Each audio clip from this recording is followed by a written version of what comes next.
Sebelum kita masuk ke ceritanya, tolong tuliskan, solawat, serta dari mana kalian berasal, di kolom komentar, serta jangan lupa klik tombol subscribe dan like. Semoga kita semua, mendapat berkah rizki yang melimpah dan kesehatan. Amin, terima kasih. Mari kita lanjut ke kisah cerita, let's go. Angin senja berhembus kencang, menggoyang dedaunan singkong yang tumbuh berbaris rapi di hamparan tanah merah Kalimantan. Langit mulai berwarna jingga tua, bercampur kelabu seolah menyimpan firasat buruk. Di tengah kebun itu berdiri sebuah gubuk bilik bambu sederhana, reyot, atap rumbia mulai lapuk, namun tetap tegak menantang waktu. Di depan gubuk itulah Mbah Ranto Gudel berdiri. Tubuhnya kurus, sedikit membungkuk oleh usia dan kerja keras bertahun-tahun. Kulitnya legam terbakar matahari Kalimantan. Ia mengenakan busana hitam khas Jawa yang sudah lusuh, kainnya pudar dimakan waktu, namun tetap bersih dan rapi. Belangkon batik menutup kepalanya, terikat kuat seakan menyatu dengan pikirannya. Di tangannya tergenggam sebuah cangkul tua, besinya tumpul, gagangnya sudah halus karena sering digenggam. Namun cara Mbah Ranto memegangnya bukan seperti petani biasa. Ada ketenangan aneh di sana. Ketenangan yang dalam, berbahaya. Wajahnya datar, tenang, namun tatapannya tajam, menusuk lurus ke barisan singkong yang bergoyang dihantam angin. Tak banyak orang tahu, di balik tubuh renta itu tersimpan ajian Bolosewu, ilmu tua warisan leluhur Jawa, ilmu yang tak pernah dipamerkan, tak pernah diumbar. Ilmu yang hanya bangkit ketika batas kesabaran telah habis. Mbah Ranto adalah pendatang transmigrasi dari Jawa. Puluhan tahun lalu ia menyeberang laut, membawa istri dan mimpi sederhana, hidup tenang sebagai petani. Namun takdir menulis cerita lain. Istrinya telah lama meninggal, dimakamkan di tanah asing ini. Anak-anaknya pergi merantau. Tinggallah ia sendiri, bersama kebun singkong dan gubuk bambu. Dan bersama rasa sabar yang terus diuji. Dari kejauhan, terdengar suara langkah berat. Duk, duk, duk. Langkah itu bukan langkah biasa. Ada nada congkak di setiap hentakannya. Dari balik semak-semak, muncullah sosok besar berbalut busana khas suku Dayak Kalimantan berwarna merah menyala. Kainnya dipenuhi motif-motif perang. Tubuhnya kekar, penuh tato hitam legam, ukiran roh leluhur, tengkorak, burung enggang, dan simbol-simbol kekuasaan. Dialah Mantike Ampong, preman kampung yang namanya membuat banyak petani menunduk. Tangannya menggenggam erat mandau panjang, bilahnya berkilat tertimpa cahaya senja. Senyumnya menyeringai, memperlihatkan gigi yang menguning.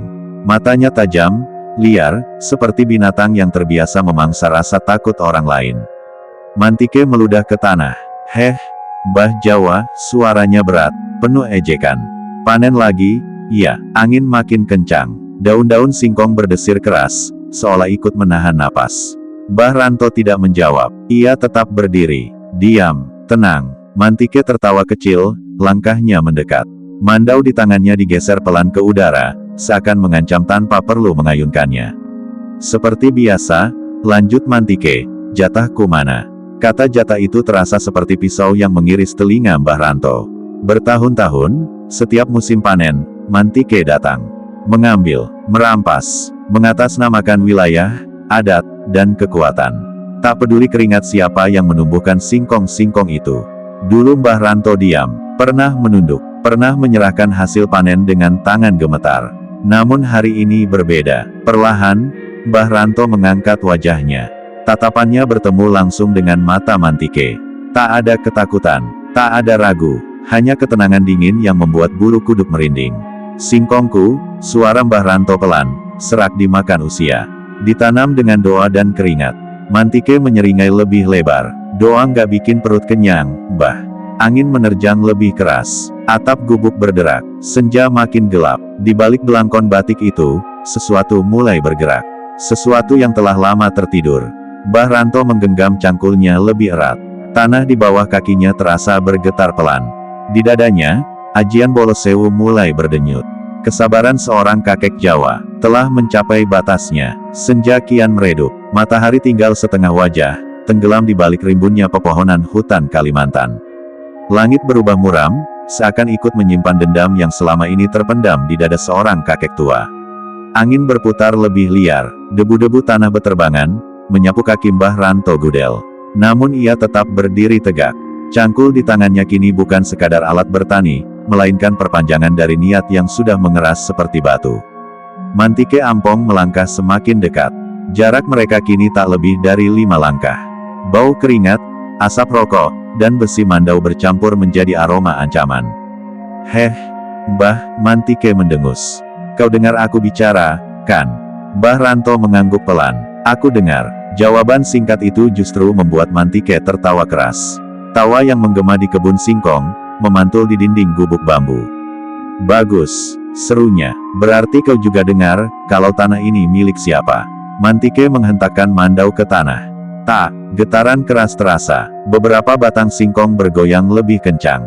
Namun yang aneh, getaran balasan muncul dari bawah kaki Mbah Ranto, lebih dalam, lebih berat, seolah tanah sendiri menyahut. Mbah Ranto memejamkan mata sesaat. Dalam hatinya, ia berucap lirih. "Gusti, cukupkan sabarku sampai di sini." Kenangan berkelebat cepat, singkong dirampas, hasil panen diangkut paksa, ancaman di depan gubuk, dan wajah istrinya yang dulu berkata, "Urip iku ngalah, nanging ora kanggo diinjak-injak." Hidup itu mengalah, tapi bukan untuk diinjak. Mbah Ranto membuka mata, tatapannya berubah. Masih tenang, namun kini berat, seolah di balik bola mata tua itu berdiri ribuan pasang mata lain, mata para leluhur. "Mantike," ucapnya perlahan, "tanah ini bukan milikmu." Mantike menyeringai, mencondongkan badan. "Kalau bukan milikku," katanya sambil mengangkat Mandau, "kenapa kau masih hidup sampai sekarang?" Angin tiba-tiba berhenti. Hening. Daun singkong membeku di udara. Burung-burung yang tadi beterbangan mendadak lenyap. Senja berubah menjadi kelam yang aneh, seolah waktu menahan langkahnya. Mantike merasakan sesuatu. Bukan takut, tapi asing. "Kenapa tiba-tiba dingin?" gumamnya. Mbah Ranto menancapkan cangkulnya ke tanah. Duk, tanah di sekitarnya bergetar halus. Getaran itu merambat seperti gelombang, menyusup ke akar singkong, ke gubuk bambu, ke kaki Mantike. "Kau sering ambil panenku," ucap Mbah Ranto datar. "Aku diam." "Kau sering mengancam," lanjutnya. "Aku menunduk." Mantike tertawa, meski tawanya kini terdengar sedikit dipaksakan. "Karena kau lemah, Mbah." Mbah Ranto menggeleng pelan. "Bukan," katanya. "Karena aku menahan." Angin kembali bertiup, kali ini berputar mengelilingi tubuh Mbah Ranto. Debu tanah naik membentuk pusaran kecil. Mantike melangkah mundur setengah langkah tanpa sadar. "Apa-apaan ini?" gerutunya. Mbah Ranto mengangkat tangan kirinya. Jari-jarinya bergetar halus, membentuk mudra Jawa kuno. Bibirnya bergerak, melafalkan sesuatu yang tak terdengar, namun terasa berat di dada. Di sekelilingnya, bayangan-bayangan samar mulai muncul, seperti siluet manusia berdiri rapat, tak terhitung jumlahnya. Wajah-wajah pucat tanpa mata, tanpa suara. Mantike membelalakkan mata. Apa itu?" Mbah Ranto membuka mata sepenuhnya. "Iki bolo sewu." Suara itu bukan hanya keluar dari mulutnya. Ia datang dari tanah, dari angin, dari bayangan-bayangan itu. 1000 penjaga, satu niat. Mantike menggenggam Mandau lebih erat. Tangannya mulai berkeringat. "Jangan main-main, Mbah," teriaknya. "Aku ini anak Dayak. Aku tak takut roh." Mbah Ranto tersenyum tipis. Senyum yang tenang, namun membuat jantung Mantike berdentum tak beraturan. "Roh tidak menakutkan," kata Mbah Ranto. "Yang menakutkan, adalah kesombongan manusia." Tanah kembali bergetar. Bayangan makin rapat. Senja benar-benar mati. Dan Mantike Ampong baru sadar. Ia tidak sedang menghadapi petani tua. Ia sedang berdiri di hadapan batas hidupnya sendiri. Malam jatuh sepenuhnya. Senja yang tadi menggantung kini mati tanpa sisa. Langit Kalimantan berubah hitam pekat. Awan bergulung-gulung rendah seperti perut binatang buas yang hendak menerkam. Angin berputar liar, menghantam kebun singkong hingga daun-daunnya saling beradu, mengeluarkan suara gesekan seperti bisikan arwah. Mantike Ampong terengah. Dadanya naik turun cepat. Tangannya yang menggenggam Mandau terasa berat, bukan karena besi, tapi karena tekanan tak kasat mata yang menindih tubuhnya. Namun kesombongan belum sepenuhnya runtuh. "Setan," hardiknya, "kau main sihir, Mbah Jawa." Dengan raungan keras, Mantike mencabut Mandau dari sarungnya sepenuhnya. Bila panjang itu berkilat keperakan, memantulkan cahaya samar bulan yang mulai menampakkan diri di sela awan. Tanpa aba-aba, Mantike menyerbu. "Mati kau!" Langkahnya menghentak tanah, penuh tenaga dan amarah. Mandau diayunkan lebar, mengarah ke leher Mbah Ranto, tebasan yang cukup untuk memenggal kepala manusia dewasa. Namun, Mbah Ranto tidak bergerak. Ia berdiri diam, seperti batang jati tua yang menantang kapak. Tepat ketika Mandau hampir menyentuh lehernya. Wuung. Angin berputar keras. Tanah di sekitar kaki Mbah Ranto meledak debu dan kerikil. Tebasan Mandau Mantike terhenti di udara, seolah membentur dinding tak terlihat. Apa? Mantike terperanjat. Tangannya bergetar hebat. Mandau seperti tertahan oleh ribuan tangan gaib. Mbah Ranto melangkah satu langkah ke depan. Cangkulnya diangkat perlahan. Kowe wis diparingi tanda, ucapnya lirih. Tapi kowe orang ngerti wates. Bayangan-bayangan di sekeliling mereka bergerak. Kini jelas, sosok-sosok manusia berjajar rapat, jumlahnya tak terhitung.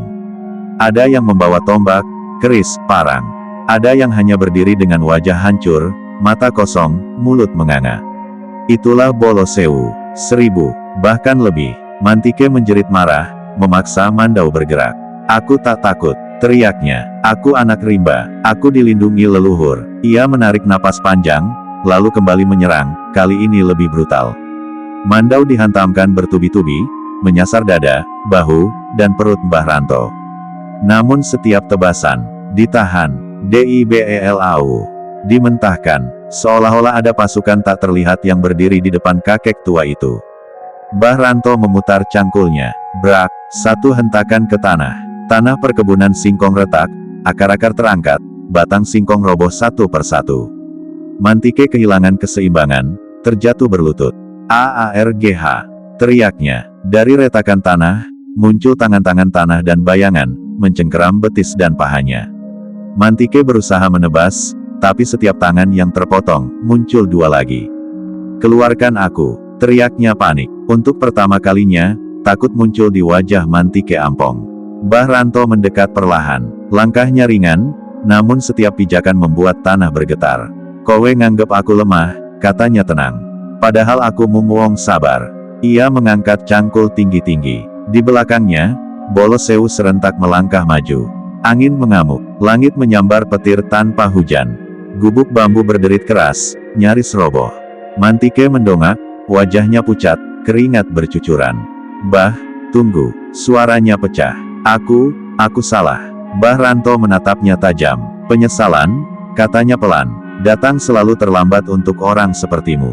Cangkul diturunkan perlahan, bukan untuk membunuh, melainkan untuk menghancurkan kesombongan. Petir menyambar, CREEKK. Cahaya putih membelah langit, memperlihatkan seluruh kebun singkong dalam satu kedipan mengerikan.